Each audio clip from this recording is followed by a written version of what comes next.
Hello and welcome, my dear friend. Some moments don't feel like destiny when you're in them. They feel like survival. And yet, there was a decision you made, quietly, with no one watching, no one clapping, no one offering confirmation, just you and the weight of it. It didn't feel heroic at the time. It felt hard, confusing, maybe even wrong. You questioned it. You replayed it in your mind 1,000 different ways, but you still made it. And heaven moved because of it. This isn't about a loud yes or a dramatic no. This is about the decision you made when your soul was trembling, but you stayed aligned anyway. It was a fork in the road, not the kind people write about in books, but the kind heaven writes about in scrolls. You didn't know it then, but you weren't just choosing your next step. You were reshaping the blueprint of your future. There's a difference between obedience and alignment. Obedience says, I'll follow the rules. But alignment says, I'll follow the whisper, even if it costs me. And you did. You followed the whisper, even when it broke your plans, even when it didn't feel fair, even when it meant walking away from things that once looked like answers. That decision, it was a signal, not to people, to buy, to time, to everything that was written before you even arrived here. That decision told heaven they're ready. Let me give you a visual. Imagine an architect building a massive structure, but one beam, just one, is placed a few inches off center. You can't see it right away. It doesn't seem like much. But follow that misalignment forward 20 stories, and the whole thing leans. That's what your decision corrected. It may have felt small, but it re-entered the foundation of everything coming after.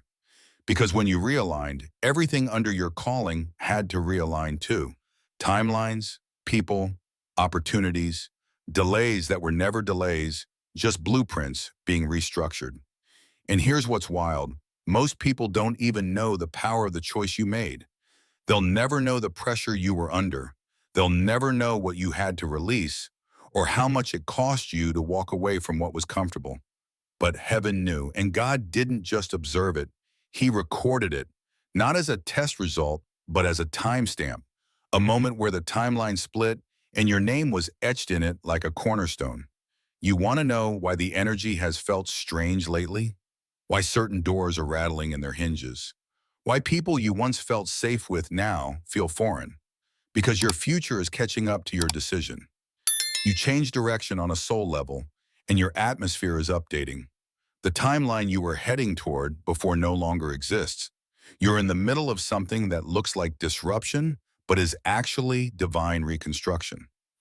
And here's the part no one says out loud. You were never meant to be the echo of someone else's strength. You were always meant to become the model of sacred courage. That's why God is lifting you in a way that's not flashy but is unmistakable. You won't be the loudest, but people will feel your presence and wonder how you got here. And heaven will answer, they chose correctly when no one told them what to choose. There are ripple effects already moving in your favor. You haven't seen all of them yet, but the vibration of your obedience has reached places your voice never could. That one quiet moment, the one you thought was just survival, it was actually heaven's confirmation. And what's coming now isn't a reward, it's a response. There's something sacred about people who choose alignment without confirmation, who adjust their internal compass when there's no applause, no map, no voice saying, yes, you're doing it right. You didn't wait for a prophecy. You didn't demand a sign. You didn't stay stuck just because it was familiar. You listened to that still, sometimes irritating whisper that wouldn't leave you alone. And that's what made you different. Because the truth is, most people don't shift until life collapses. Most people don't turn until the fire's already burning. But you adjusted before the explosion. That's why heaven didn't just record your obedience, it responded to your timing. That's why this elevation is different, because it's not reactive, it's prophetic. See, people will think you're being promoted now, but they'll miss what really happened. This isn't a promotion, it's a revelation. God isn't lifting you up so you can be seen. He's lifting you up because someone needs to see what it looks like when quiet faith reshapes everything. He's not showing you off.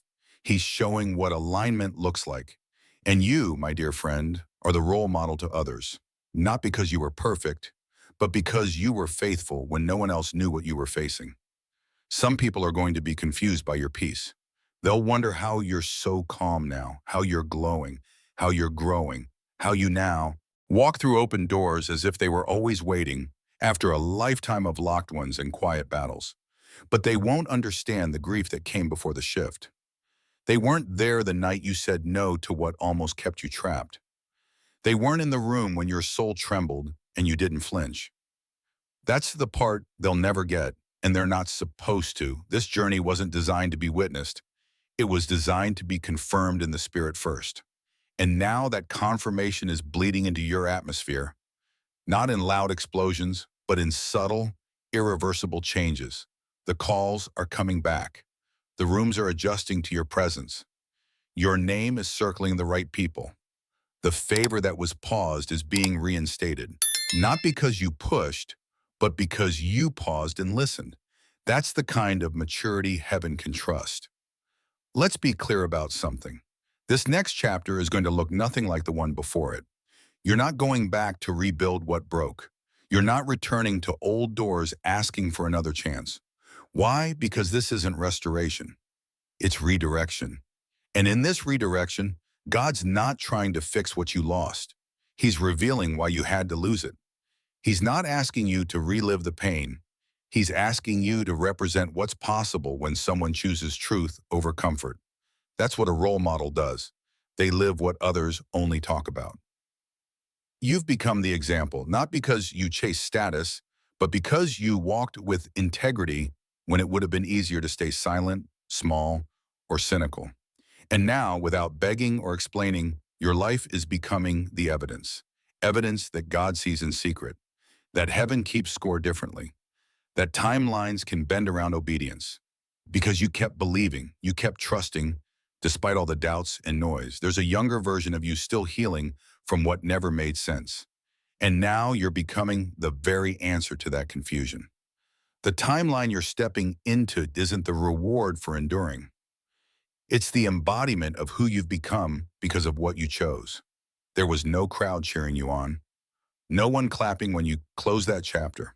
No one sending flowers when you deleted the contact, turned off the noise, or said yes to a door no one else believed in. But God saw it. God felt the cost of it. So what happens now?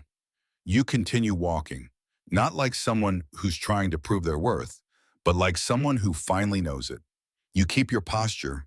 You let the reward come without chasing it.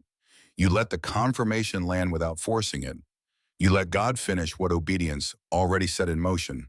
Because from this point forward, your life is a reference point for what happens when someone listens early and moves anyway. You are not a follower of trends. You are the template for transformation.